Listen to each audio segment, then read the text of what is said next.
sad day for Big Ten and Pac-12 football fans. I feel bad for you guys. I also feel bad for you if you are college basketball fans, because the Pac-12 is canceled all through the entirety of the fall, and the Big Ten may as well have to do it, because if you can't play football outdoors, I don't understand how you can play basketball indoors, which is why I've been saying for a while, if you are not concerned about the idea of canceling college football because you're not a big fan, but you're a big college basketball fan, your entire season is likely to be canceled.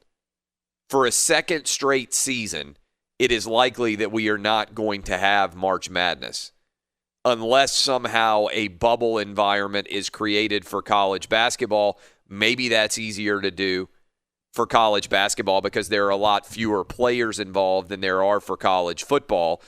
But it would also raise the larger issue of why are these students being treated differently? So I don't think there's any way to put this other than this is a monumental failure of Kevin Warren, the Big Ten commissioner, and Larry Scott, the Pac-12 commissioner.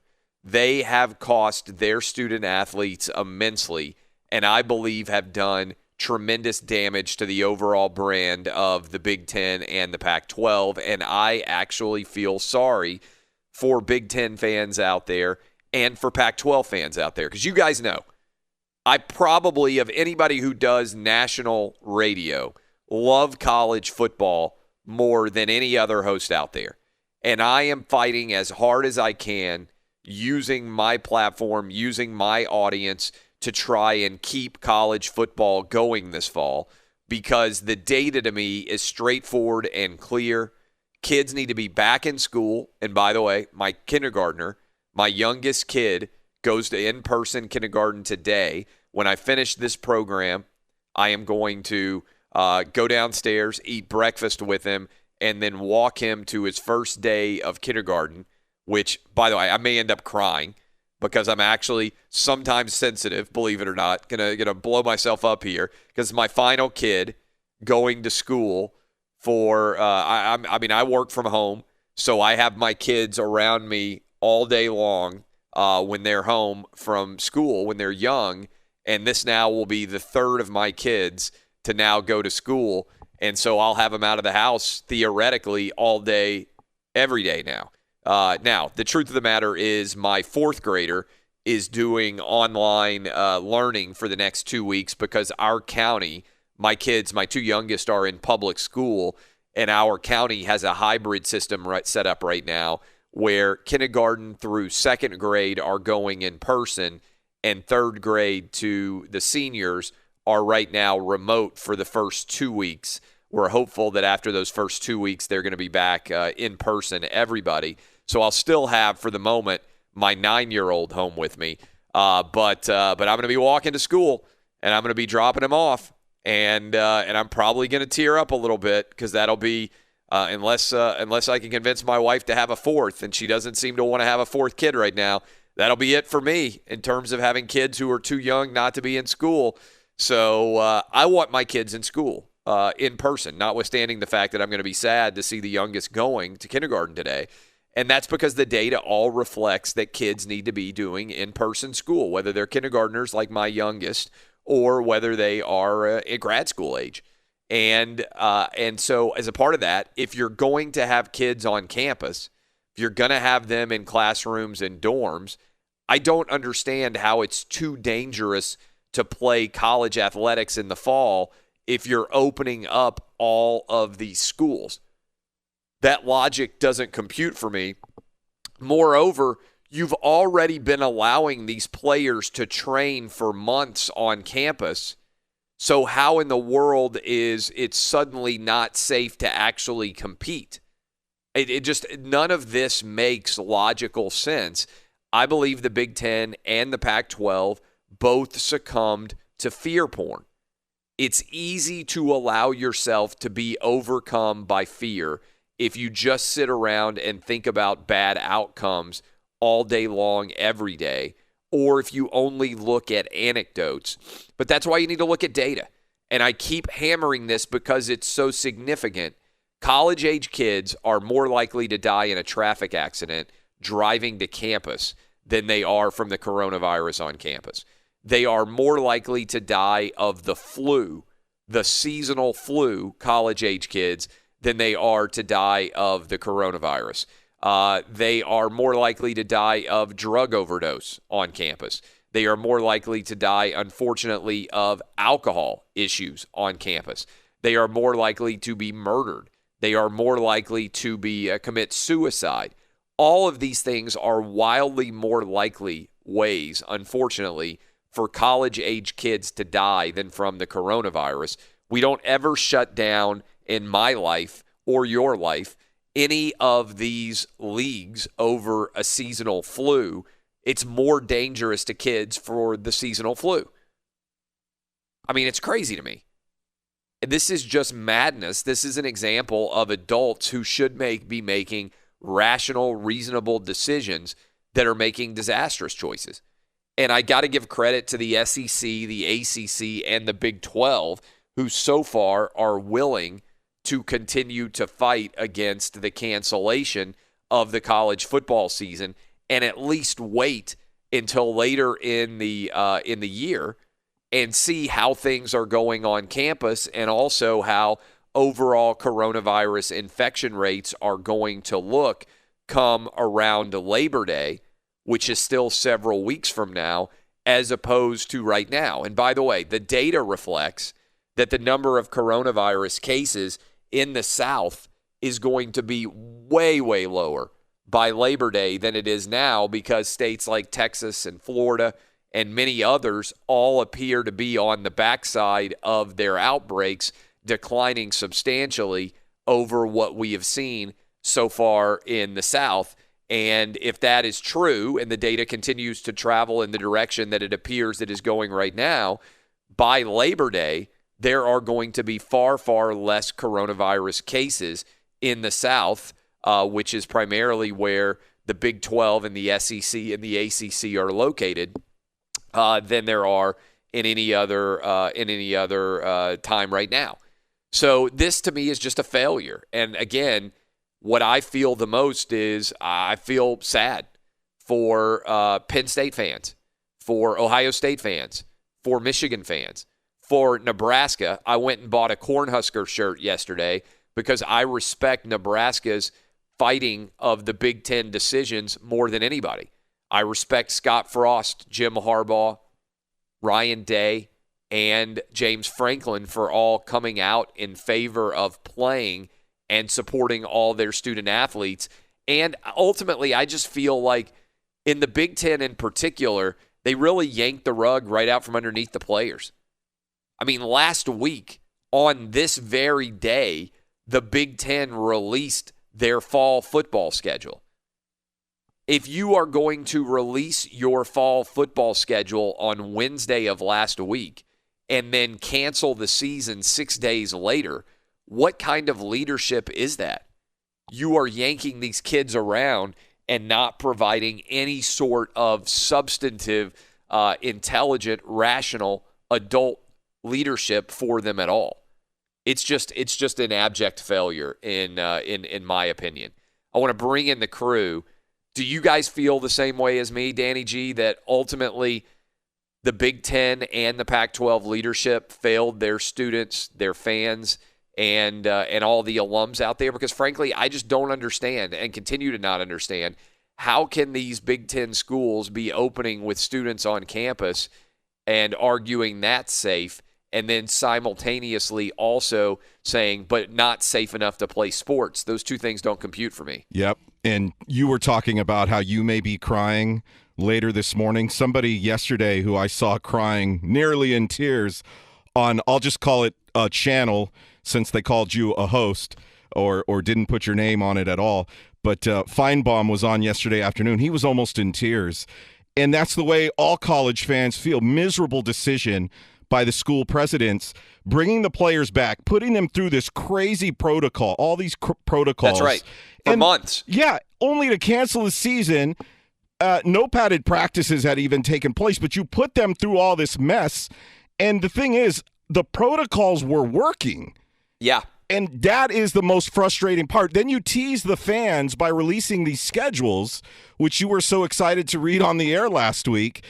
It's a total lack of leadership, and the only good I can see coming out of this is, can we please maybe figure out a solution to this where we have a commissioner for the Power Five or something like that? Because all these independent conference leaders that aren't being leaders right now, that's not working. Well, my concern is that if there was a national commissioner right now, he or she would be trying to shut down all of college sports. Unless it was somebody smart. Yeah, but the challenge is the challenge, I think, is pretty seismic here, because it's a failure on an epic level, and I don't understand. The worst part is you're going to kick these kids back to campus or back home where, the chances are that that's where they can go get COVID.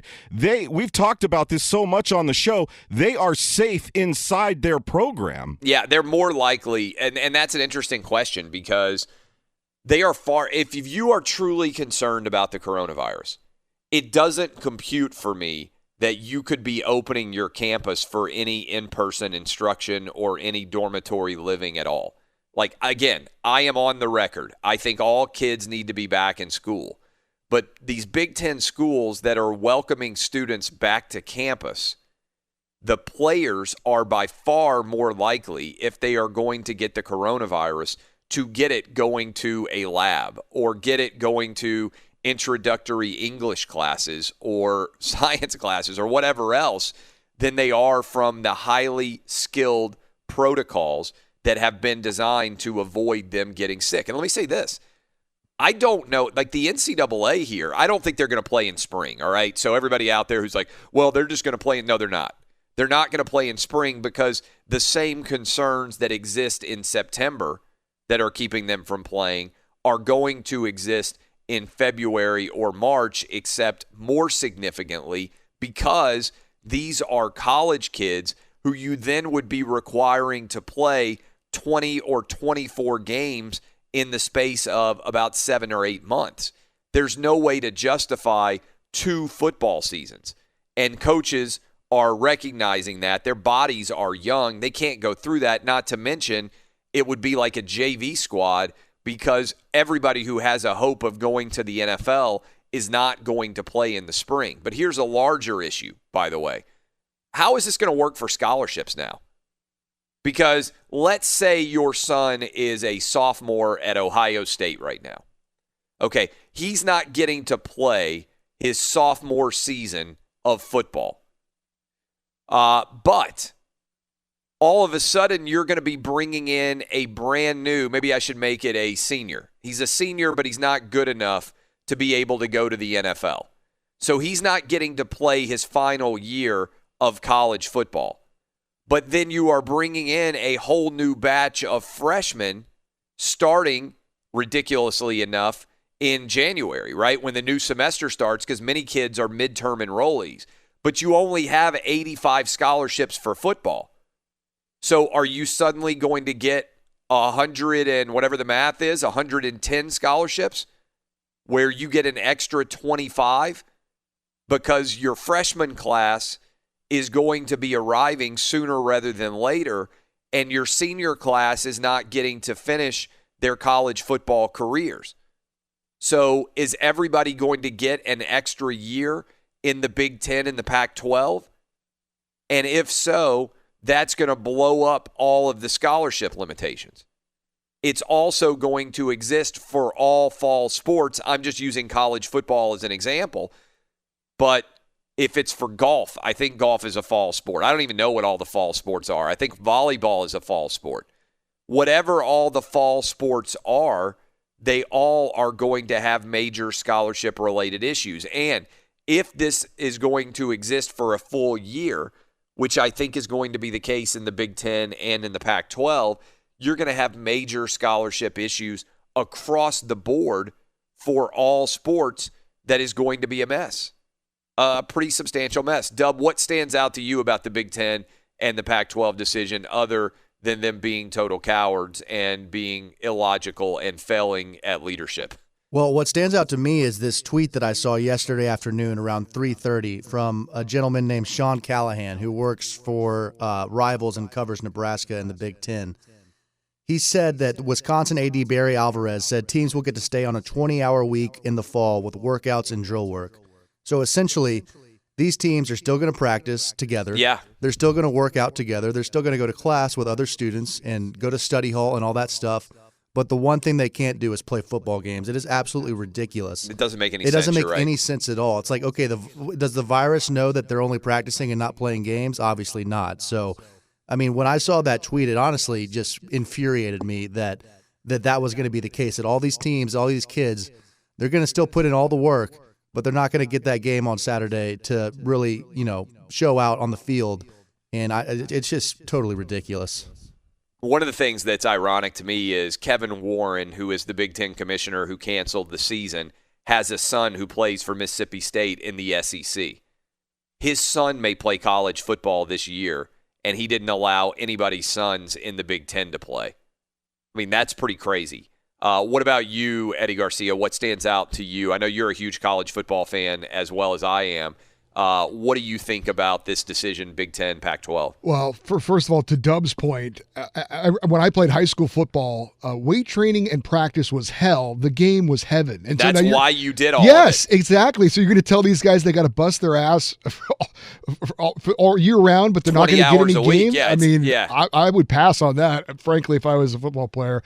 I don't understand, like you said, why this had to be done now.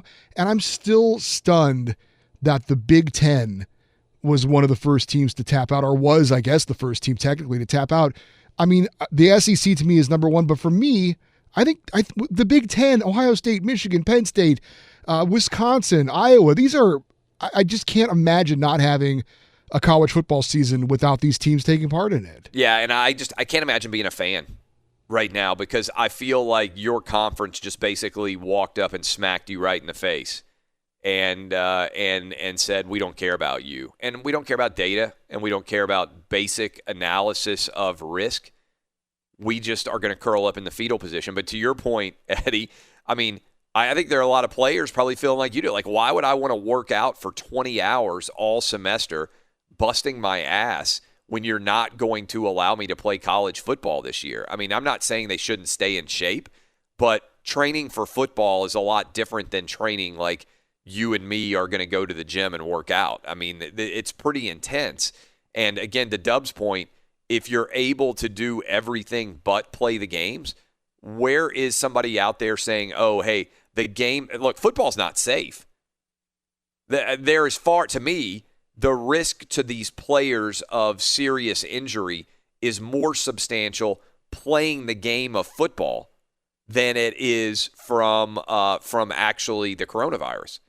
So if you're concerned, if you want to be embracing safetyism, the game itself is dangerous, more dangerous to these players by and large than the coronavirus itself.